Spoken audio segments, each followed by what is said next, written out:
O Senhor esteja convosco. Ele está no meio de nós. Proclamação do Evangelho de Jesus Cristo, segundo Lucas. Glória a vós, Senhor. Naquele tempo, Jesus, levantando os olhos para os céus, disse a seus discípulos: Bem-aventurados vós, os pobres, porque vosso é o reino de Deus. Bem-aventurados vós que agora tendes fome, porque sereis saciados. Bem-aventurados vós que agora chorais, porque havereis de rir. Bem-aventurados sereis quando os homens vos odiarem, vos expulsarem, vos insultarem e amaldiçoarem o vosso nome, por causa do Filho do Homem. Alegrai-vos nesse dia e exultai, pois será grande a vossa recompensa no céu. Porque era assim que os antepassados deles tratavam os profetas. Mas ai de vós, ricos!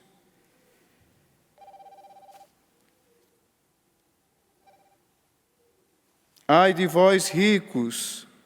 Porque já tendes vossa consolação. Ai de vós que agora tendes fartura, porque havereis passar fome.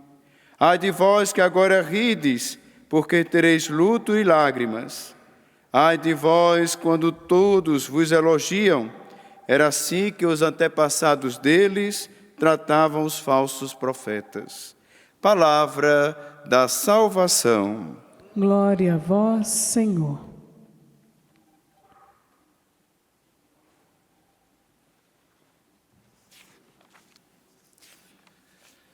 Caríssimos Padre Diego, Padre Kennedy, caríssimos irmãos e irmãs, nós temos a alegria de nos reunirmos em torno deste altar para mais uma vez escutarmos a palavra de Deus. Veja, todos nós que estamos aqui, todos aqueles que nos acompanham de casa, nós temos um processo, estamos vivendo um processo, e esse processo deu-se início no nosso primeiro encontro com Jesus. Porque a partir do encontro com Jesus, as coisas começaram a mudar dentro de nós, a transformar dentro de nós. Mas infelizmente nós não somos, ou felizmente, nós não somos um computador ou uma máquina, né? Que nós apertamos um botão e está tudo transformado. Nós temos um processo, todos nós. A começar de nós, padres, a começar por mim, porque o ouvido mais próximo da minha boca é o meu. Todos nós temos um processo, e é um processo em andamento em nossas vidas, como discípulos, como batizados, como homens e mulheres que se encontraram com Jesus e tiveram a sua vida transformada, porque esta é a diferença do cristianismo. Nós não somos apenas uma instituição, nós somos a experiência de alguém que se encontrou com Jesus. E ao se encontrar com Jesus, não consegue mais viver da mesma forma. Por isso, há dentro de nossas vidas um processo que não só não deve ser interrompido. Por isso, a ocasião de estarmos aqui faz parte do processo que não pode ser interrompido, como também não deve ser adiado. Nós estamos aqui no processo de cada um pessoal, por mais que nós estejamos reunidos em comunidade. E isso se resume a partir do versículo 9 e 10, desse capítulo 3 da carta de São Paulo aos Colossenses. O apóstolo Paulo vai nos recordar, olhe isso. Já vos despojastes do homem velho e da sua maneira de agir, e vos revestistes do homem novo, que se renova segundo a imagem do seu Criador, em ordem ao crescimento. Diante de tamanha beleza, diante desta beleza exigente que é o processo que cada um de nós vivemos, que já não somos mais os mesmos, mas sabemos que nós não chegamos ainda ao ápice daquilo que Deus quer para conosco. O Padre Jonas gostava de dizer uma frase bonita, que nós também podemos dizer. Ele dizia: eu sei que eu já não sou aquilo que eu era, mas ainda não sou o que Deus quer que eu seja.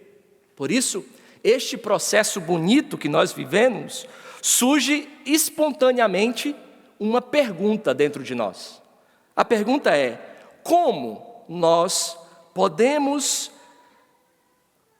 gastar todas as nossas energias, fazer com que tudo o que nós vivamos seja para que esta transformação aconteça, para que esta tarefa, eu digo, incontornável da nossa transformação interior, possa recuperar nas nossas vidas e para as nossas vidas aquela imagem original que Deus pensou de mim e Deus pensou de você. Que imagem é essa, Padre? A imagem de ser semelhantes ao que Ele é, ou seja, transformados na força do Espírito para sermos homens e mulheres novos.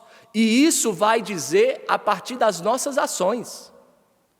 Não é aquilo que nós falamos que diz o que nós somos. Não é aquilo que nós dizemos que diz da transformação que Deus fez em nós, mas sim a nossa ação ordinária, quando somente aqueles da nossa casa vêm.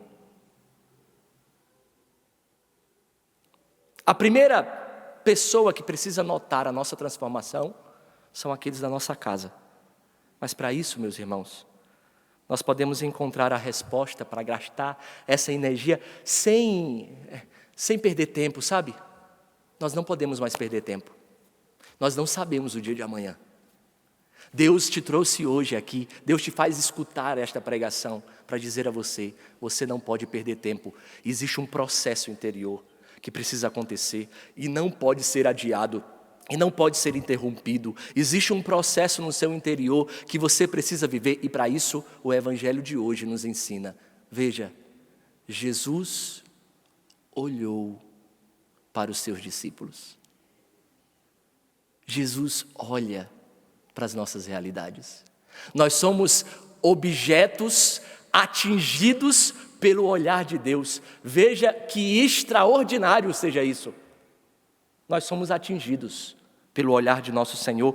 Podemos encontrar então resposta a esta pergunta fundamental de transformação nos olhos de nosso Senhor, que se erguem para os seus discípulos, como diz hoje no Evangelho, no início do Evangelho de hoje, versículo 20 do capítulo 6 de São Lucas, acendendo nos nossos corações o desejo de voltar todas as manhãs a recomeçar. É o olhar de Deus que não nos faz desistir, é o olhar de Deus que não nos faz desanimar, é o olhar de Deus que nos faz não desistir diante das nossas labutas e muitas vezes diante das nossas quedas.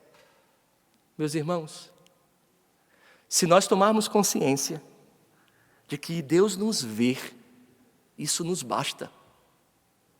Se nós tomarmos consciência de que Ele não está inerente, Ele não está à toa, Ele não está como um homem impessoal que não é atingido pelas nossas vidas, pelas nossas ações. Deus nos vê, Deus nos olha nos olhos e mostra para nós qual é a lógica. É o olhar de Deus, antes das suas palavras, é o olhar de Deus que nos mostra que a verdadeira lógica está em sermos pobres e não ricos para este mundo. É o olhar de Deus que transforma as realidades da nossa vida em dizer: meu filho, buscai as coisas do alto. É o olhar de Deus todas as manhãs que nos faz reconhecer que nós não nascemos para este mundo, que nós não fomos feitos para cá, nós não fomos feitos para este mundo materialista, hedonista, neste mundo passageiro. Meu irmão e minha irmã, veja, esta versão de São Lucas das bem-aventuranças nos mostra que o mérito nos faz sentir ainda mais fortemente a urgência de um caminho de conversão que começa e recomeça todas as manhãs pelo olhar de nosso Senhor. Ele nos vê. Ou seja, o que nós precisamos fazer, irmãos, trata-se aqui de expor. Isso mesmo, é uma exposição. O que nós precisamos fazer é expor continuamente o nosso modo de viver ao olhar de Cristo, para que, deixando de se transformar por este olhar, a ponto de renunciar a tudo o que nos possa impedir de sermos transformados, nós somos alcançados por um olhar bondoso. E eu queria que você focasse o seu olhar agora na imagem do Pai das Misericórdias. Veja que bonito. O filho que volta aos braços do Pai. E isso é claro no nosso meio. Mas foque os seus olhos agora no olhar do Pai para com o Filho.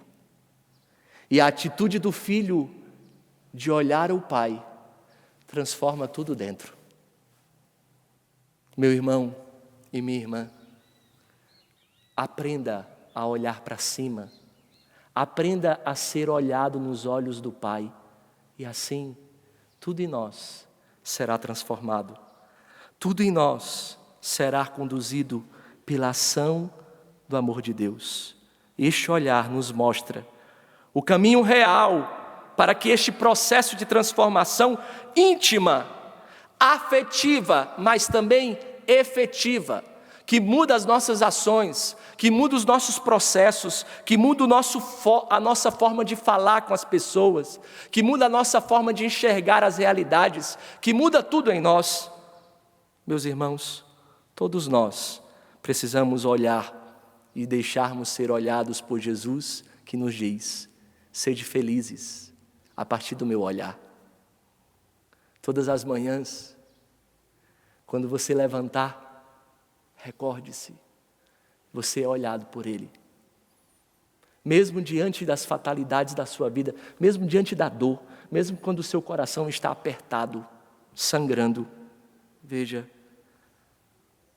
aqui, nosso Senhor nos ensina que nós não canonizamos a pobreza, mas Ele lembra ao nosso coração que o modo autêntico de encarar a nossa vida é do pobre que não exige, e assim nos ensina que a nossa única necessidade é estar no olhar de Deus. É por isso que você veio a essa missa. É por isso que você está aqui. Você veio ser olhado nos olhos. E o olhar de Jesus muda tudo. Tem um irmão de comunidade, quando eu morei lá na missão de Gravatá, na diocese de Caruaru, que ele fez uma canção assim na capela, sabe, Ana? Aquela inspiração que vem do coração por meio da oração, que é assim que os compositores fazem. E ele diz assim: eu só preciso do teu olhar. Eu só preciso do teu olhar para que eu não possa mais te trair. Meus irmãos, o olhar de Deus está sobre nós e não nos falta mais nada. Daqui a pouco, Ele estará aqui, diante de nós. E quando Ele for elevado, lembre-se, é o olhar de Deus que penetra a nossa alma e nos diz: recomece a partir da minha lógica e não da lógica deste mundo. Peçamos a Deus essa graça de recordarmos sempre de que nós somos lembrados pelo olhar de Deus. E sendo lembrado pelo olhar de Deus, nada mais nos abala.